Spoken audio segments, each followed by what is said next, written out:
Philip Foust joins us in studio. Philip, how the heck are you, man? Good to see you. Yeah, thanks for having me.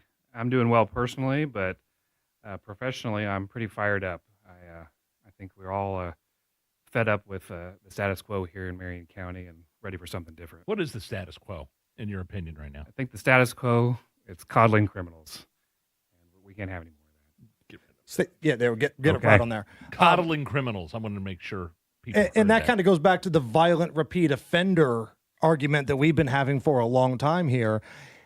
Philip, do you think it's just the prosecutor's office? Like judges have a big role in this too?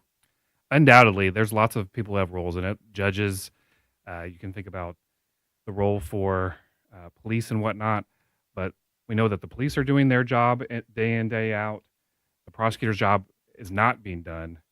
And even if you have tough judges, listen, I've prosecuted cases in front of lenient judges. I've prosecuted cases in front of tough judges. And the prosecutor doesn't just get to throw their hands up in the air and say, oh, it's the judge's fault. It's our job as prosecutors day after day to come in and fight for the public, fight for victims, and to fight for justice. What is your background, Philip? So my background, I was born in Indiana, raised in Pike Township, went to IUPUI for undergrad, went to Harvard for law school. Harvard Law. Wow. Yeah, I once had a sweatshirt that said Harvard Law that I would wear to townie bars in Beach Grove. That's your Harvard story? That's my Harvard story. Yes. I had a Harvard sweatshirt. Look at this guy, Harvard Law. Somebody get me a PBR. I've never tried that one. I guess I'll... So the guy that actually graduated Harvard Law probably doesn't have any merch from Harvard Law. Yeah. While I was at Harvard, I knew I wanted to come back and be a prosecutor. So my first summer there, I came back and interned under Carl Brizzi at the time. Spent a few years at a large international law firm after law school, paying off my debt, and then came back and served under Terry Curry and then Ryan Mears for a period of time because, for me, this prosecution doesn't necessarily have to be a partisan issue. And you know what? I'm glad you bring that up because you've got Brizzi and you've got Curry. Here are two guys that were on different sides of the political aisle. You've got an R, you've got a D, but it felt like the job was still being done and justice wasn't a partisan issue. Does that make sense? It does because, Terry could clearly see from my resume that I had a different political background than his, that we probably disagreed on a whole host of issues. But Terry understood the basic assignment: enforce the law, seek justice for victims, protect the public. And he maintained a good relationship with police. Many of us were just surprised how quickly Ryan Mears took the office. So there was a difference because you worked under Mears for a little while. I'm not asking for like dirt or anything like that. That's something Hammer and I do together. Like we talk the trash. I'm just asking for differences between all three of those guys and the current prosecutor. Absolutely. So it came as a surprise to many of us how quickly and how dramatically he shifted the office from one that basically understood the main job was to enforce the law to an ideological office, one where you're basically rewriting the laws as the prosecutor, one where you are acting more as a defense attorney rather than as a prosecutor, and where you have laid down a marker that you're not going to partner with police or any of the other partners that it requires for public safety. In a county this size, it's an all-hands-on-deck approach to public safety. And he has systematically alienated police, surrounding prosecutors, the state prosecuting attorney's council, everyone at the statehouse, everyone that you would need if you wanted to actually proactively work to address public safety. So let's say you win this thing. Let's say the stars are aligned in November and you pull the upset and you become the prosecutor of Marion County. What would you do different than what's happening right now? Yeah. Well, it's when I win this thing. Like it. I like it. What's going to happen is three different things are going to be dealt with day one in a dramatically different fashion. First thing that we have to do is we have to hit juvenile crime head on. We cannot afford to stick our heads in the sand. If you want to see the future of our city, you need to look at the crimes being committed by juveniles today. That's the clearest picture of what's coming our way, and that's alarming. We are seeing teens carjacking, teens in car chases, teens shooting at police, teens killing, and teens being killed. we can no longer afford to treat juvenile offenders as if they are the victims, as if their actions don't have consequences, because then we're only setting ourselves up for more victims in the future.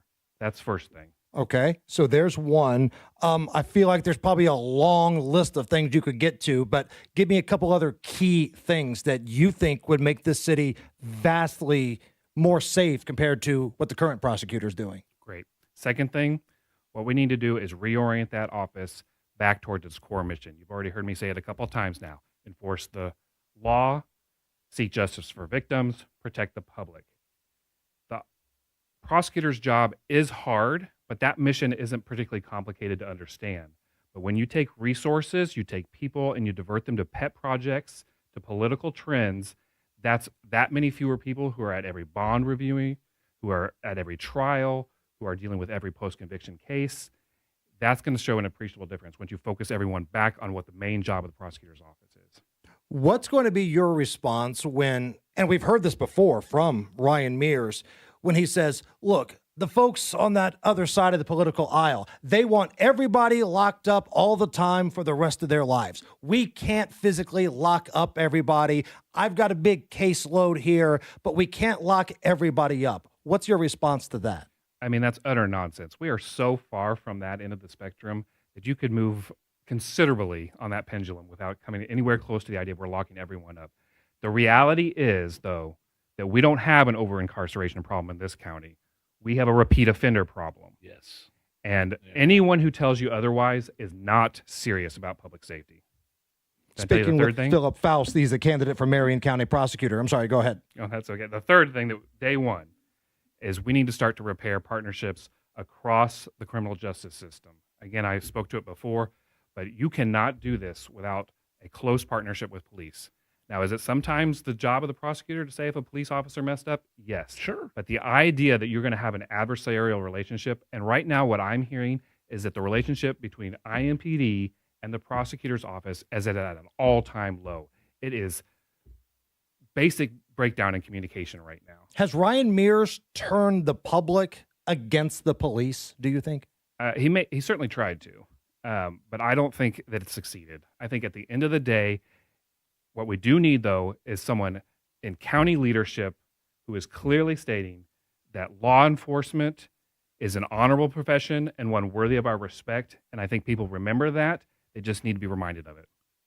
I thought it was really interesting. And if you want to circle back and maybe just expand a little bit about a prosecutor's role in terms of the relationship with the judges. You know, Hammer and I, one of the big things is we always talk about how the prosecutor is one thing, soft on crime prosecutors, but soft on crime liberal judges are another. But that can't be an excuse. And I thought that was really an interesting point. Yeah, it absolutely can't. Are you going to win every battle before a lenient judge? No. Absolutely not. It is still your job to go in there day after day and take the fight.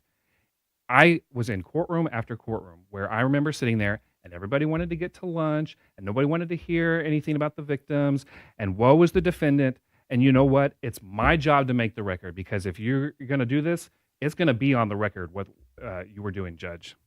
So when November rolls around, again, Philip Foust is our guest, candidate for prosecutor here in Marion County. The numbers are what they are, right? Last time I looked, it was a 60 to 40-ish ratio of registered Democrats to Republicans here in Marion County. If people just vote straight ticket, it's hard for a Republican to make up that ground. But coming off this midterm election, the primary election, where we saw big voter turnout, is that the one area that gives you faith heading into November, that if you can just get people to go out and vote, you got a shot? Absolutely. I think as I go throughout this campaign, this message resonates wholeheartedly with most people. And what they really need is to understand that there is a real alternative. I think in this county, what we've had is the effect of like a slowly boiling pot, right? Everyone has gotten used to it. Oh, I can deal with this level of disorder, this level of crime, stumbling over drug addicts who are in front of businesses, things like that. And you start to get used to it. We cannot forget that this isn't normal. It wasn't that long ago. Now, I was younger and dumber when I went to IUPOI, But I didn't think twice about going on the canal or walking downtown and taking a movie, and I do now. And I'm not crazy, and you're not crazy for noticing that things are different, it's disordered, it's not right, and we don't have to live this way. And what the sooner and the more people that hear that message, I think we're going to see a real groundswell. Look, I live here in Indianapolis. Of the daytime hosts here at WIBC, I'm the only one that lives here, and something has to be done. I want you to win. I'm rooting for you to win. I just don't know if you're getting the help you need from the Marion County GOP leadership. So what can people like myself or anybody listening right now that lives in Indy that's tired of this crap, what can they do to help you? 3 big things. First, go to philipfoust.com. It's a very simple website. So you just follow exactly the steps.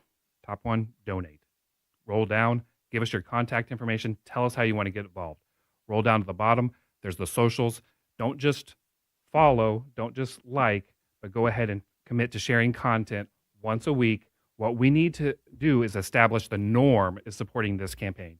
People that know you, listeners, respect your opinion, spread the word. This is what the movement's about.